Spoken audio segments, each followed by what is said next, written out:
Lucifer, the fallen angel, biblical stories explained. Before the biblical God created the world, he first created the heavens. Within the heavens, he made the cherubs, angels, and archangels. The archangels held the highest rank among the angels and served as God's chief messengers.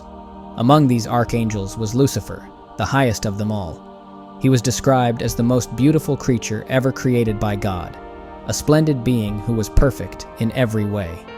Ezekiel 28:15 states, "Thou wast perfect in thy ways from the day that thou wast created." However, Lucifer's perfection, beauty, and strength compared to his peers led him to arrogance. His superior qualities fostered pride, and soon he believed he should take God's place. He aspired to be God himself, convinced that, having been deemed worthy to be in God's presence, he understood God better than anyone else. As noted in Isaiah 14:12-14, the prophet Isaiah quotes what some suggest is Lucifer declaring, "I will ascend to heaven, I will raise my throne above the stars of God." Some argue that Lucifer's ambition even surpasses God's, as he seeks a position even higher than God's own. Pride blinded Lucifer and led him down a path of haughtiness, causing him to manipulate other angels into serving him.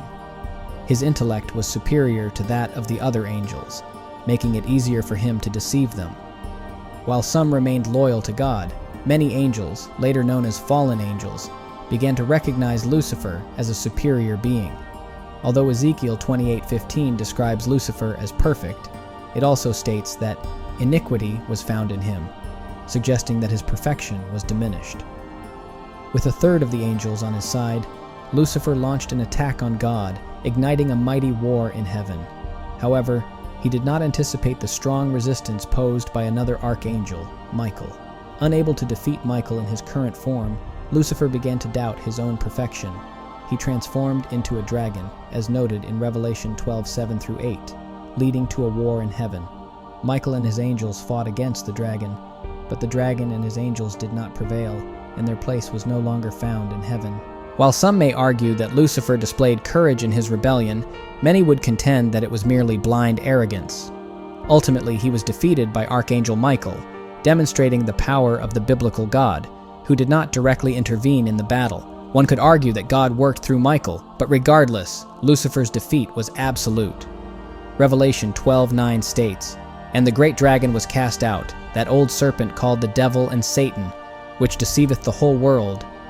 He was cast out into the earth, and his angels were cast out with him." This is where Lucifer is referred to by his other name, Satan, which he earned after his defeat. His fall was more than a loss of pride. He was shunned by God and cast out of heaven, along with the angels who sided with him. Gone were his glory days as the most splendid being of God's creations. He became the complete opposite. Lucifer's fall to earth is described by Luke, who quotes Jesus in Luke 10:18, "I beheld Satan as lightning fell from heaven." His ultimate fate is detailed in Revelation 20:10, which states that the devil, who deceived them, was cast into the lake of fire and brimstone, where the beast and the false prophet are, and shall be tormented day and night forever. However, Lucifer did not accept his punishment quietly. From the moment he was cast out, he plotted his revenge against God. No longer favored by God, Lucifer turned his vengeance toward mankind. When God created Adam and Eve, he tested them by forbidding them from eating from the tree of knowledge. Seeing an opportunity to scorn God, Lucifer entered the Garden of Eden disguised as a serpent. In the early passages of Genesis, the serpent is not explicitly identified as Lucifer. In Genesis 3:1, the snake is described merely as a crafty animal, leading some to believe that the identification of Lucifer as the serpent is a later interpretation. While some may counter this by pointing to Revelation 12:9, where he is referred to as that old serpent, there is still no direct scriptural evidence to support the idea that Lucifer was the snake itself in the garden.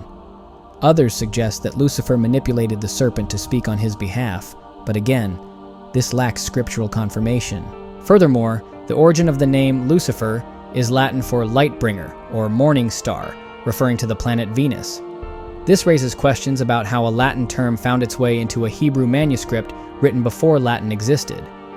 Isaiah 14 is the only passage in Scripture where the name Lucifer is explicitly mentioned. Isaiah 14:12 states, "How art thou fallen from heaven, O Lucifer, son of the morning?"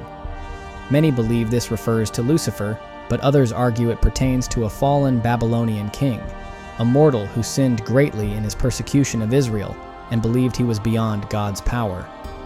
In this interpretation, Isaiah's passage addresses the king's folly rather than the archangel Lucifer's.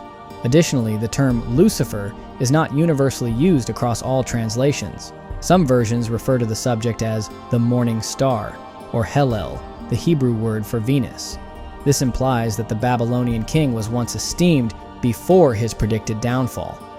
The transformation of this Babylonian king into the character of Lucifer may have been influenced by early Christian scribes who, writing in Latin, sought to weave a narrative about a fallen angel into the scripture. By the time of King James I's translations, St. Jerome incorporated Lucifer into the text, thus merging the story of a sinful Babylonian king with that of the fallen angel Lucifer. This narrative eventually became canonical for some believers.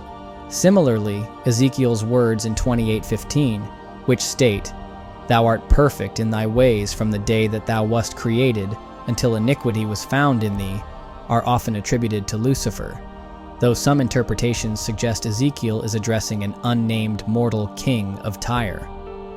In conclusion, regardless of how one interprets the story of Lucifer, whether as an unnamed Babylonian king or as the fallen angel of God, the moral remains significant. It echoes the adage that pride goes before a fall, as noted in Proverbs 16:18. Pride goeth before destruction, and a haughty spirit before a fall.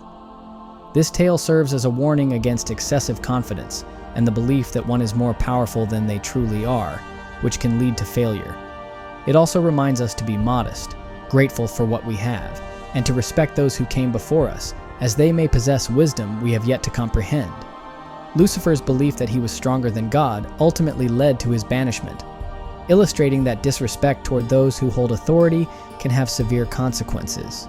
Please share your thoughts on Lucifer and the various interpretations of this complex and powerful figure. If you enjoyed this content, please give it a thumbs up and don't forget to subscribe for more insights. Until next time.